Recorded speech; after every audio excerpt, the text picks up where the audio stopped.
Hey guys, Flower Woman here. K-pop is one of South Korea's biggest exports as of today. Almost everybody has heard of it at this point in the West. And tragically, as of October 14th, 2019, one of South Korea's most iconic figures, Sulli, was found dead in her apartment, allegedly having committed suicide. She was only 25 years old. For this video, I will be doing an analysis of Sulli, her life and rise to fame, while theorizing how the toxic world of K-pop and the malicious comments online led to her tragic early death by her own hands. Sulli, whose real name was Choi JinRi, which I hope I'm pronouncing correctly, so excuse me if I'm not, came to the spotlight as a child actress in K-dramas such as Ballad of Seodong and Drama City, though her most notable rise to fame was debuting in 2009 with the K-pop group FX under the agency SM Entertainment. Through her career, she became known for her outspoken persona on subjects such as women's rights and mental health, the latter still being a rather stigmatized subject in South Korea. She even in 2017 was the most googled Korean in the world, even ahead of the president Moon Jae-in, which really says a lot. The reason I am focusing on her story today is because what she went through shines an important light on the state of the K-pop industry, the treatment of their idols from their agencies, the fans and haters online, as well as pointing out the serious issues South Korea has with it being the country with some of the highest suicide rates in the world. I was very much into K-pop from the age of 15, around the age when Sulli first debuted, funny to think. I in a way grew up with Sulli, having FX as part of my playlist as a teenager. The group was one of the many who I would regularly watch videos and live performances of on YouTube for. If you want to know, I was quite biased for all the SM groups,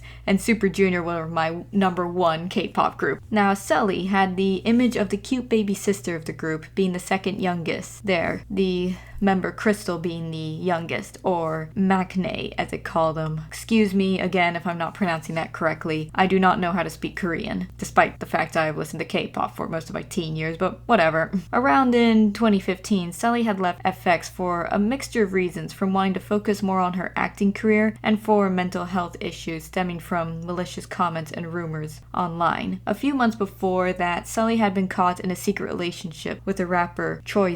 Now, for my viewers who are not so much into K-pop, for some strange reason, and I never understood it, K-pop fans hate it when their favorite idols date and get married. While we in the West are obsessed with who our favorite celebrities are dating, many K-pop fans go absolutely berserk when their idols date, with so many so-called scandals, and I put that in quotes as it shouldn't be the case, coming out, which often entails the idols having to apologize to fans for dating, which they shouldn't, as it's not a crime to date. The agencies also often put dating restrictions on the idols so they are not too distracted from their work, as well as keeping up a pure and available image for the fans. It's a sort of fantasy that they like to promote. Not only was it the fact that Sulli was dating that shocked the Korean public, but also the fact she was dating a man 14 years her senior. As I said, she was meant to be the innocent, cute member of the group, so that in of itself would have ruined her image completely. After her departure from FX, Sulli was seen doing a lot of so-called out-of-character things, such as appearing nude in a movie, posting provocative, or at least provocative by Korean standards, selfies on Instagram, and going braless on live streams and on TV. While the likes of CNN and The Guardian praise this as Sulli being a feminist role model, I personally, and remember this is only my opinion, do not view actions like that as, quote, empowering or liberating. As well, many of her mostly Western fans seem to be defending her actions, saying this was her growing up. Now again, for me, and this is just my opinion, I was never a fan of the whole former child star taking off her clothes and sexing up her image to prove that they're grown up. As we all know, in the West, it's become such a cliche. I feel a bit of sympathy though for Sulli in doing that. Being a K-pop star and having to hang onto the same image she had since she was like 15 years old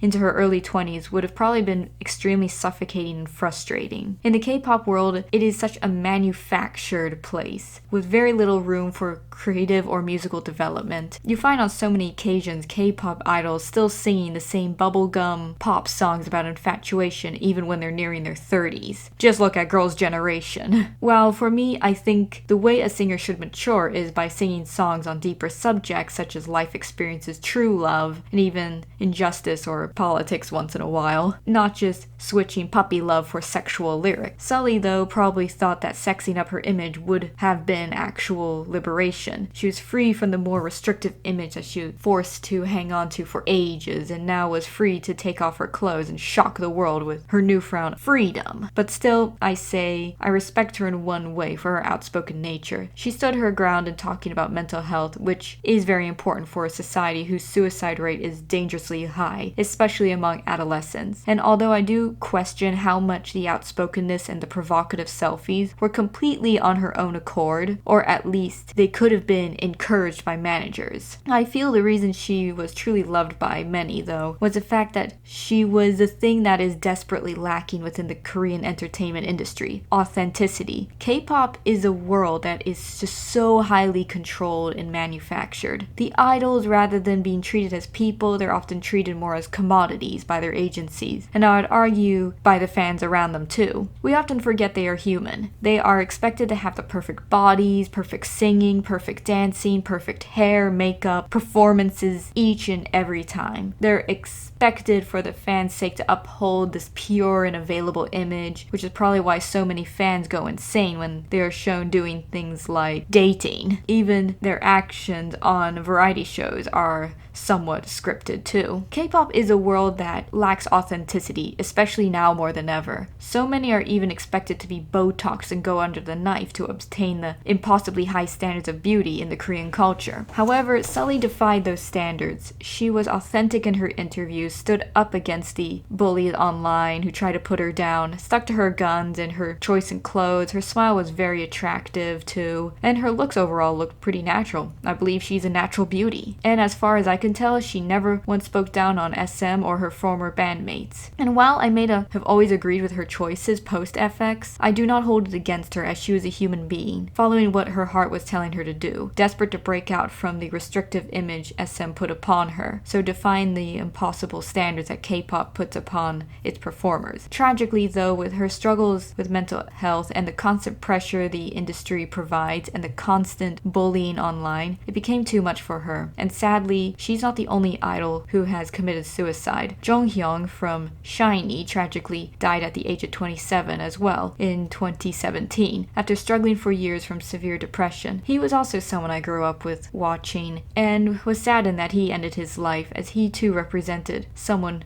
who was trying to break past K-pop's manufactured image and would sing songs about real things in his solo efforts and experiment with different sounds. I hope from both these suicides, the Korean society will be compelled to look at what is happening and start working towards stopping more young lives from being lost too soon, as well force more people to realize that these celebrities are people at the end of the day, not these immortal gods, and that haters need to realize that the things that they say have an effect on everybody, famous or not famous. I feel it is happening far too much where people cyberbully others for whatever reason there could be, whether it's insecurity, dissatisfaction in their lives, jealousy, or encouraged by our toxic society that is, to be honest, full of a lot of hate and division. It is wrong. It is absolutely wrong, no matter whatever your reason is. People just shouldn't treat their fellow humans like this. Sometimes even I go on social media and I see horrible things being thrown at people, from insults to death threats. I've even had nasty comments too myself. And seriously, it needs to stop. We're only tearing apart society by doing this. If even people like Representative Kernshaw gets hurt by someone from the Young Turks saying that he deserved to have his eye blown out, or Jordan Peterson crying because of Twitter bullies, and again, these are grown men who are often expected to be pretty stoic, it just shows the effect